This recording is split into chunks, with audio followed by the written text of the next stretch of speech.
วัสดีครับ สวัสดีครับ ผมเตครับนิวครับผมจริงอยู่ตอนนี้ก็อยู่มา10 ปีแล้วนะโอ้เปลี่ยนเยอะนะ เยอะมากผม ตาม ว่า วัย แค่เรื่อง เลย แบ อะ บเปลี่ยนตามวัยด้วยตามสิ่งที่เราเจอมาด้วยสิ่งที่เหมือนเราระหว่างทางเราก็เรียนรู้อะไรเหมือนเขาเรียกว่าอะไรเดียวมันก็เปลี่ยนวิธีความคิดเราอะไรเงี้ยไปเยอะ คือนิวว่านิวสำหรับนิวเปลี่ยนเยอะมากอะ เพราะผมก็เปลี่ยนเยอะเหมือนกัน ก็จำได้ว่าตอนนั้นก็ตอนอายุ25ก็มีจุดเปลี่ยนชีวิตแล้วก็มองเรื่องงานเปลี่ยนไปพอมันเริ่มเป็นอาชีพจริงจังแล้วอะไรเงี้ยครับก็ต้องเริ่มแบบรู้สึกว่ามันต้องจริงจังกับงานต้องแบบหมายถึงว่าพัฒนาตัวเองไปเรื่อยๆอะไรเงี้ยให้มันเป็นเหมือนแบบสิ่งที่เราต้องทำแล้วก็ทำให้มันเป็นสิ่งที่ดีที่สุดอะไรเงี้ย ก็เขาเรียกว่าอะไรดีอะเหมือนช่วงที่เราเริ่มทำหรือช่วงแรกๆช่วง20กว่าๆอย่างเงี้ยเรามีจุดมุ่งหมายเพื่อความสำเร็จในชีวิตก็นึกออกไหมครับแต่พอทำงานมาจนถึงจุดหนึ่งที่เรารู้สึกว่าเราพอรู้สึกว่าเราเลี้ยงตัวเองได้แล้วนู่นนี่นั่นได้แล้วมีหลายๆอย่างแล้วอะไรเงี้ยเราก็จะเริ่มหาความมั่นคงทั้งทางแบบทางจิตใจความสุขในชีวิตเหมือนแบบอยู่กับปัจจุบันมากขึ้นปล่อยตัวเองให้มีโอกาสได้ใช้ชีวิตอย่างในสิ่งที่เราอยากทำมากขึ้นแต่ก่อนผมจะค่อนข้างแบบเหมือนแบบไม่ค่อยปล่อยตัวเองเท่าไหร่หมายถึงว่าจะแบบมีเป็นคนแบบจะทำแต่ในสิ่งที่คิดว่ามันควรจะทำอะไรอย่างเงี้ยมันทำให้เราเห็นมองโลกแบบมองชีวิตกลมขึ้นอะไรขึ้นอย่างเงี้ยแล้วก็ คือใช่ ตัว เห เอ มือน ง กลมจริงเพราะแต่ก่อนเหมือนเราอะมองข้างเดียวเลยผมกับเตค่อนข้างจะคล้ายกันก็คือโตมาในแบบขนบเหมือนแบบ ใช่ เหมือนแบบต้องเรียนสายวิทย์โตไปต้องเป็นหมอต้องอะไรคือแบบค่อนข้างจะโตมาแบบนั้นซะเยอะแล้วก็แบบทุกอย่างอยู่ในกรอบไปหมดเลยอะไรเงี้ยครับแต่อย่างดีที่แบบเราก็ไม่ได้ไปเรียนตามนั้นนะถ้าเรียนตามนั้นนะผมแบบนี้ทุกเรียนหมอเงี้ยผมไม่มีโอกาสได้ทำอะไรอย่างเงี้ยพอมาตรงเนี้ยผมว่าความสนุกกับความเรียนหนึ่งคือมันเปิดโอกาสให้เราได้ explore หลายๆอย่างมาก explore ชีวิตในแง่มุมบางอย่างที่ถ้าเราไม่ทำงานตรงนี้เราไม่มีทางเจอเลยได้เจอคนแบบนี้เจอการใช้ชีวิตแบบนี้อะไรเงี้ยซึ่งผมว่ามันก็สำหรับคนอย่างผมที่มันไม่เคยปล่อยให้ตัวเองออกไป explore มันเป็นกำไรชีวิตอย่างหนึ่ง โอ้โชคดีในการได้ไปทำตรงนี้เลยสำหรับผมก็คิดว่าผมก็คิดว่าถูกผมว่าหมายถึงว่าไม่รู้ว่าถูกไหมแต่ว่ารู้สึกว่าโชคดีมากๆอะโอกาสแบบนี้มันไม่ได้มีทุกคนแล้วก็มันด้วยจังหวะด้วยทุกอย่างคือมันจริงๆทุกคนมันก็สามารถทำได้แต่หมายถึงว่าด้วยจังหวะด้วยอะไรมันอาจจะไม่เหมือนกันเลยครับก็อาจจะตอบว่าถูกได้แบบเราไม่รู้ไงว่าถ้าเราไปอีกเส้นทางมันจะเป็นยังไงแต่ว่าถ้าณตอนนี้ที่เป็นตอนนี้ผมว่าผมมีความสุขดีเพราะฉะนั้นก็จะถือว่าถูกแล้วคนรอบตัวกับงานที่ทำผมว่ามันดีอ่ะมันพอมันโตแล้วมันเริ่มเรียนรู้หลายๆอย่างที่แบบไม่ว่าจะเป็นคนหรือว่าเป็นเรื่องการใช้ชีวิตหรืออะไรอย่างเงี้ยมันเริ่มแบบเริ่มคิดกับตัวเองได้ว่าจริงๆแล้วชีวิตมันต้องการอะไรมันต้องทำอะไรอะไรอย่างเงี้ยครับ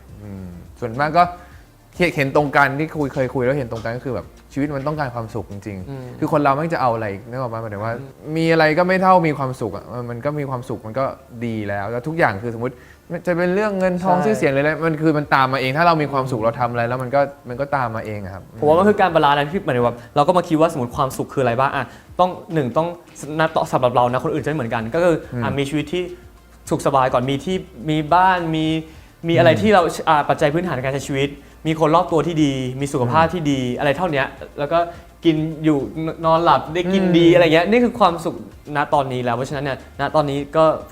ก็มีสิ่งนั้นแล้วก็เลยรู้สึกว่ามันก็เป็นชีวิตที่มีความสุขอยู่ในช่วงวัยเท่านี้เลยรู้จักตัวเองไหมก็นึกว่าทุกช่วงมันมีความคิดที่เปลี่ยนไปเรื่อยๆเลยครับแต่ว่าอาจจะผมว่ารู้สึกว่าประสบการณ์มันอาจจะเรียนรู้ไปเรื่อยๆก็เปลี่ยนไปเรื่อยๆแล้วก็ตอนนี้ผมยังแค่อยู่กับแบบเรื่องสุขภาพเรื่องความสุขเลยผมรู้สึกว่าก็สุดท้ายมันก็ไอของรอบตัวเสื้อผ้านาฬิกาอะไรมันอาจจะมีความสุขที่เรามีรู้สึกว่ามันสวยมันอะไรพวกนั้นก็มีได้แต่สุดท้าย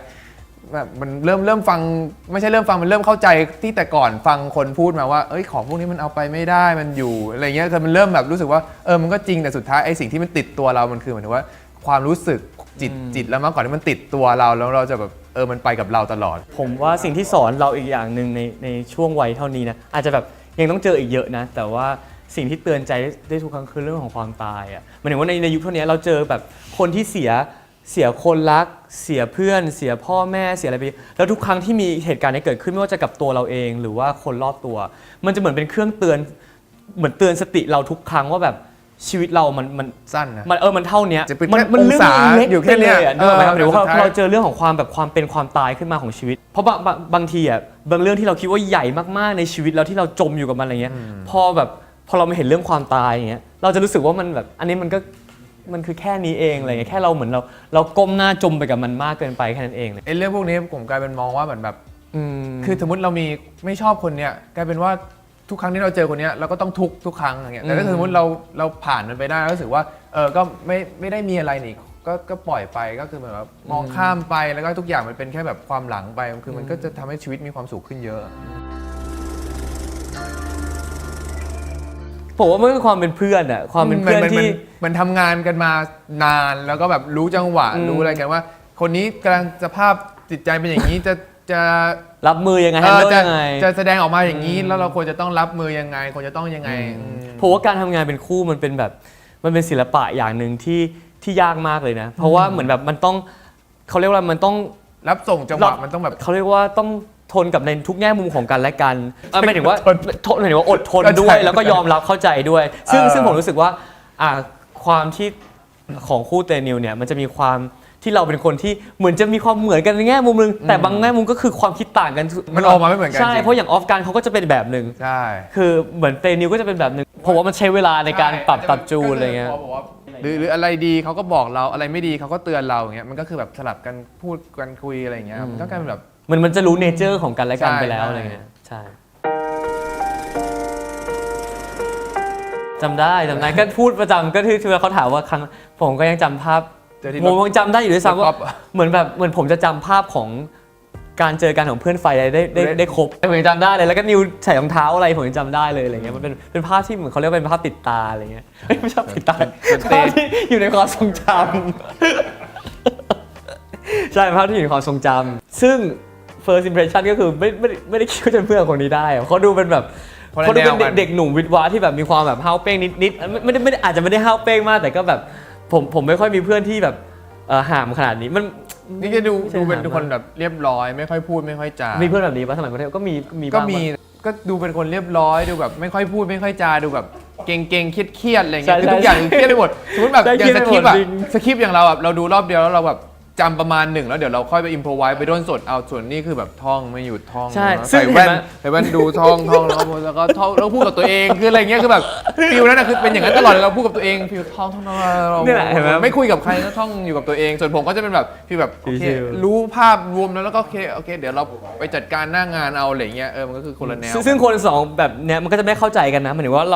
เขาก็รู้สึกว่าทำไมเราเครียดจังเราก็รู้สึกว่าทำไมเขาไม่เครียดจังทำไมแบบไม่อ่านเลยเหรอ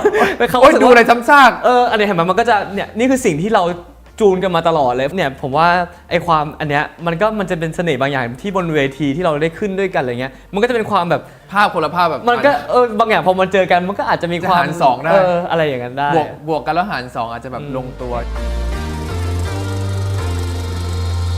ถ้าณจุดที่อายุเท่านี้ผมรู้สึกว่ามันเป็นการทำงานที่ผมกับนิวผมรู้สึกว่าชิลกันมากขึ้นมากๆแล้วเราเป็นคู่ที่มันโตแล้วอะแล้วแฟนๆเราก็โตตามเราไปด้วย เพราะฉะนั้นอ่ะเหมือนผมรู้สึกไม่รู้สึกไปเองแล้วนะรู้สึกว่าเขาก็ที่บอกโตตามเราเขาเข้าใจมากขึ้นแล้วเพราะฉะนั้น เข้าใจอะไรเหมือนกัน เราก็เลยใช้ชีวิตอย่างสบายมากคือเราไม่รู้สึกว่าสตริกว่าโอ้โหจะต้องอย่างงู้นอย่างนี้อย่างนั้นอะไรเงี้ยมันแบบเหมือนฟีลใช้คำว่าเหมือนโตๆกันแล้วแล้วก็ โตกันแล้วเราก็อยู่กันอย่างเข้าอกเข้าใจมากขึ้นทั้งกับเตกับนิวแล้วก็แฟนๆทุกคนเหมือนแบบมันเหมือนอยู่กันมานานจนเข้าใจกันและกันแล้วก็ยอมรับกันและกันมากขึ้นอะไรเงี้ยเพราะฉะนั้นอ่ะมันจะไม่ค่อยมีปัญหาของการที่แบบเหมือนคาดหวังแล้วไม่เป็นไปอย่างที่หวังอะไรเงี้ยเพราะ มันแบบ คาดหวังอะไรไม่เคยได้จากเราอยู่แล้ว คือเขาก็จะรู้ดีว่าไม่ได้จากเราอยู่แล้ว ประมาณนั้นครับประสาทผมว่าสำหรับผมนะคือทั้งเตทั้งนิวอ่ะเป็นคนที่อย่างที่บอกมันไม่ได้มีทาเลนต์มาทางด้านนี้ตั้งแต่แรกเพราะฉะนั้นอุปสรรคของเราคื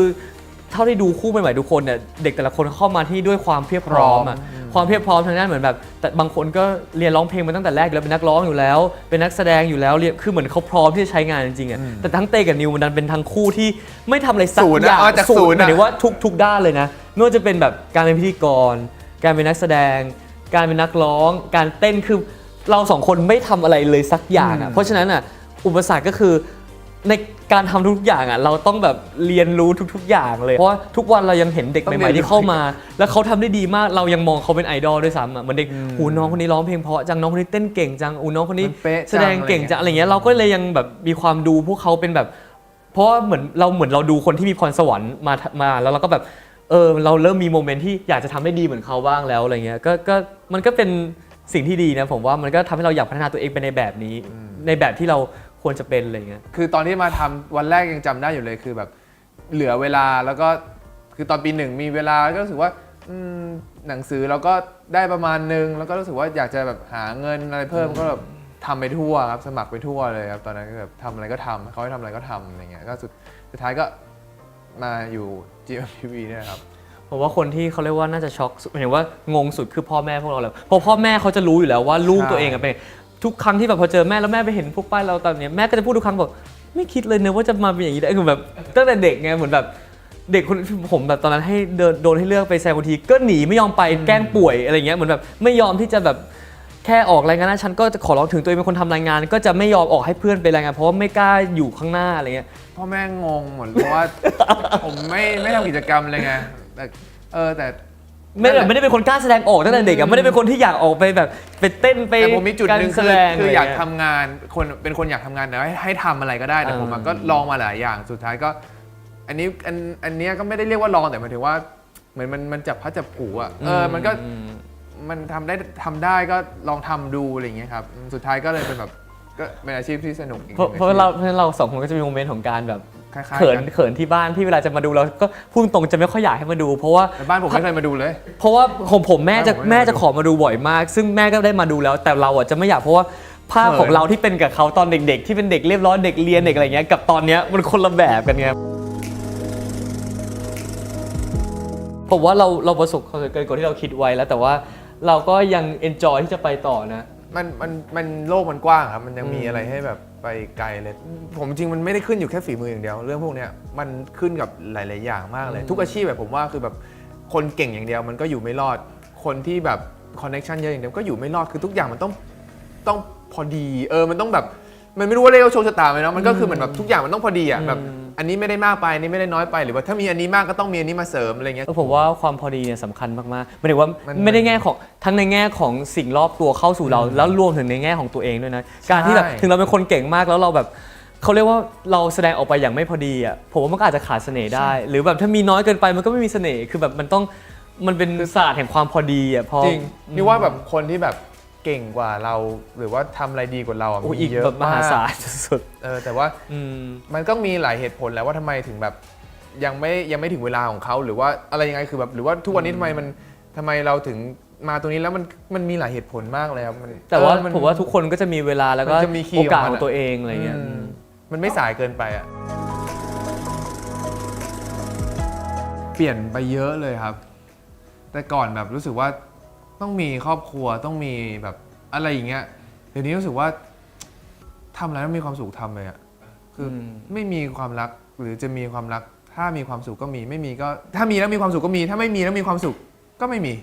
คือมันเป็นแบบเป็นมุมนั้นไปแล้วแต่ก่อนมันคือไม่ได้เลยฉันแบบ ต้องมีอะไร ต้องมีอยู่คนเดียวแล้วม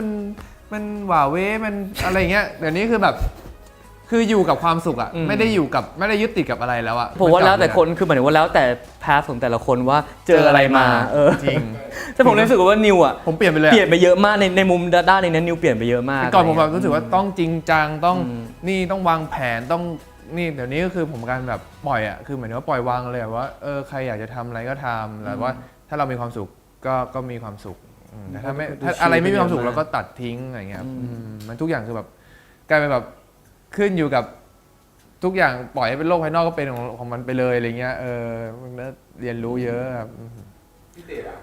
บแต่ผมจะคล้ายๆเดิมนานแล้วผมรู้สึกว่าผมอ่ะอยากมีความสุขกับคนรอบตัวมากกว่า ถ้ามันจะมาในแบบนั้นเอง